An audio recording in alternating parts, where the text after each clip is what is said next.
is oriented, as you see here on the right, through a series of tiers, green roof tiers and allotments for the residents in this building project to use to cultivate, to grow fruits and vegetables, and interact together.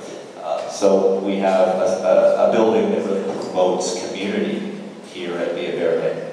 And of course we've used some very inexpensive building panel systems and sun-shade louvers to help achieve a more environmental building design. Let's jump into infrastructure, some of our infrastructural work. I love this building. We know this is Battersea Power Station. And what inspires me about this building is that it's really showcasing the power, the technology at the time. It's a power plant that sits somewhat in the middle of London, and it's not afraid to show itself. The architects have obviously worked hard to make this a beautiful building, and I think that's something that's been missing from our infrastructure design. That we really do celebrate the technology as we did back then. Which leads me to Croton. This is New York City's first water treatment, potable water treatment plant. It's now under construction in the Bronx. It will treat about 290 million gallons a day. It'll be about 30% of our drinking water. And the unique part about this project is that it has two very different programs working together to bring a very public and open project to the public. So we have, on one hand, the DEP program for water treatment, but on the other, we have a very public parks, a golf course program on top. And we used the idea of best management practice for stormwater management to really unite these two projects. And it's really been a great project to be involved in because through the use of sustainable practices in stormwater management, we have brought together two very opposing programs and clients, for that matter, and brought a project that would normally be behind closed doors, very secure and out of sight, out of mind, is now a very public project that's quite beautiful and integrated into the park. Here we show a water balance diagram that just illustrated how the water flows through the project. In Grimshaw, we're also very interested in energy and waste management and waste conservation. So this is a project in northern England that will produce energy through waste and to power over 30,000 homes. And will produce electricity to power over 30,000 homes in the UK and process over 250,000 tons of household and business waste per year.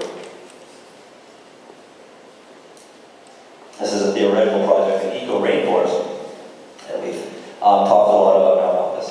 And essentially what you see here is a subsurface rainforest that is powered to some extent by local waste, where we have we've placed biodigesters to the right and the left that can generate heat energy that can heat the interior of the rainforest and also provide compost to grow the fruits or vegetables year-round. Okay, this is a funky, cool, wavy roof, and that's something that it looks kind of cool, but it also behaves quite well and performs a very specific function.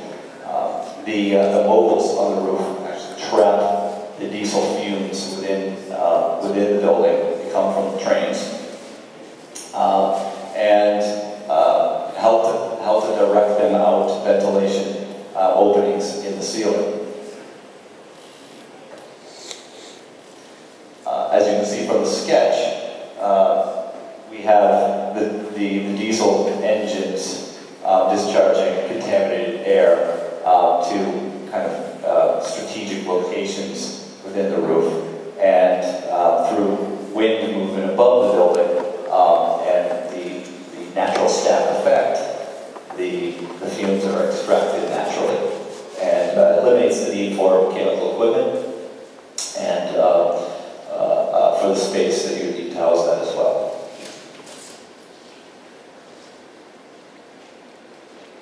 So this is the aero generator that we're working with wind power limited. And what this is a kind of a new take on a wind turbine. It's a vertical axis turbine, and it is self-supporting. The generator and the gearbox are located at the base of the unit, which creates a low center of gravity. This overturning moment is minimized and ensures that the wind will not overpower it. And it essentially means that fixed foundations can be considerably smaller than what we normally see in wind turbines, creating more efficient energy generation than what we see today. This is just a diagram that I liked that I saw the other day, so I stuck this in here. But basically, this is the city of today and then the sustainable city to the right. And we're creating, I believe we need to create much less waste, but we also need to use and reuse our waste. We can't waste because it does quite a lot for us if we use it in the right way. And then finally, this is a master planning project we worked on just north of London in the UK, and there's several lessons learned from this project. I think we've learned a lot by simply working with the local community. We've inspired them to get involved, and we built a plan that builds on their collective knowledge, needs, and aspirations for the place. That can be a reflection of their own values, and I think that's been very successful working with the local residents there. This is the site plan. The southern half of the town of Harlow is complete, and the northern half is then under a feasibility study for development. So I think major lesson learned on this project is really about connectivity. We've looked a lot at connecting one side of the hill to the other, connecting the lowlands, developing them as green space, and developing the northern area in tiered sections, embracing the landscape, embracing the topography, looking at how infrastructure can work in a more efficient way to the north of Harlem. I think that connectivity and reconnection is something that we've learned a lot in our process through this design. And I'd like to just leave looking much closer at this project over the last few days and preparing for this. I found quite a nice passage that I'd like to share, and I think that can open up some more discussion later on. It's about reconnection, and here it goes. The 20th century will increasingly be remembered as a period of disconnection and fragmentation in the various aspects of the ways in which we live, work, and play, and how our infrastructure facilitates our lifestyles. The 21st century will be seen as a time of reconnection and partnership between people, infrastructure, and urban fabric, where we find more intelligent connections between these aspects.